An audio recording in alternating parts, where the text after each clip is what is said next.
Thanks for staying with us. In the last 1 year, many towns and communities in Osun State have been without traditional rulers, even after the installation and presentation with the staff of office and instruments of appointment by the former governor, Adegboyega Oyetola. Our correspondent, Rafiu Hamid, takes a look at the circumstances surrounding the appointments and its subsequent reversal by Governor Ademola Adeleke in November last year. In the twilight of his administration as governor of Osun State, Adegboyega Oyetola appointed and presented staff of office and instrument of appointment to more than 20 traditional rulers. They include the Accuse of Ikirun, Oba Olaleka Kadiri, the Owa of Igbajo, Oba Adegboyega Famodun, the Are of Ire, Oba Olupanle Ademola, the Olupo of Olupana, Oba Rafiu Oyekami, among others.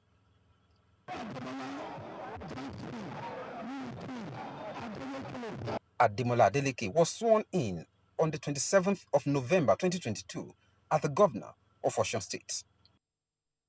His first assignment on Monday 28th of November was to issue some executive orders.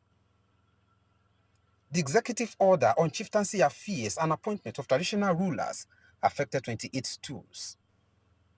However, the governor was particular about the Are of Ire, the Owa of Igbajo, and the Accuse of Ikirun, as he ordered them to stay away from their palaces and directed security operatives to take charge.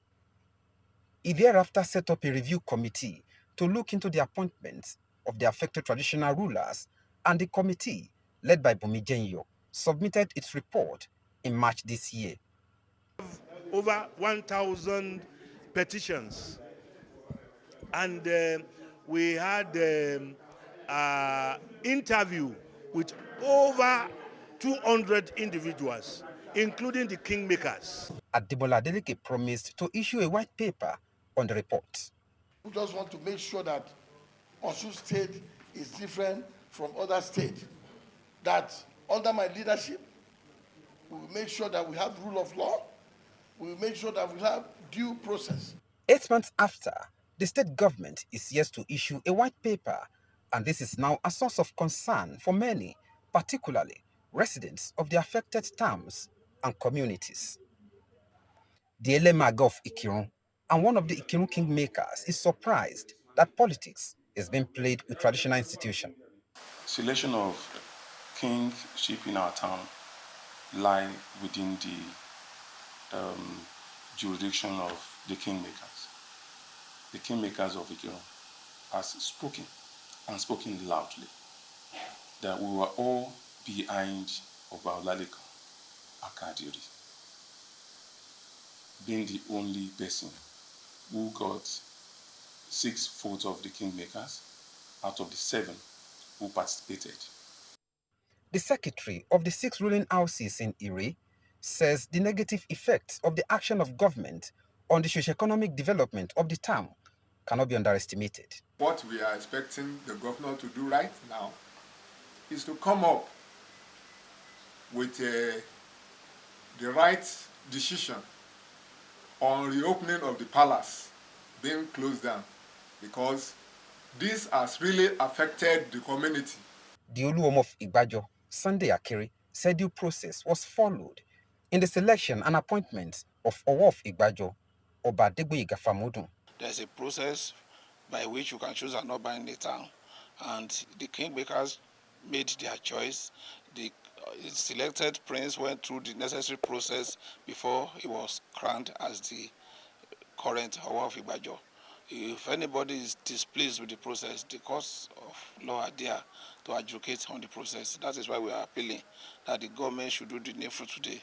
The Olowo of Kuta, Oba Adekunle Makama, appeals to the state government not to waste time in releasing the white paper.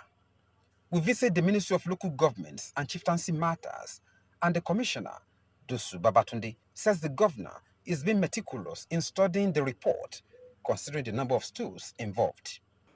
Because of the enormity of the number of chieftaincies involved and the importance of the chieftaincy institution in Osun State and in Nigeria, it becomes imperative for the governor not to take a hasty decision on them. So the government is looking at the chieftaincies one after the other with a view to taking a decision that will be longer lasting, that will solve the problems once and for all. By the 28th of November, it will be exactly a year that the traditional rulers were told to vacate their palaces. The fate of the affected traditional rulers still hang in the balance, but the Commissioner for Local Governments and Chieftaincy Affairs is appealing for more patience from residents of various communities affected, with an assurance that a white paper will soon be issued by the state government. Rafiu Hamid, TVC News, Osogbo.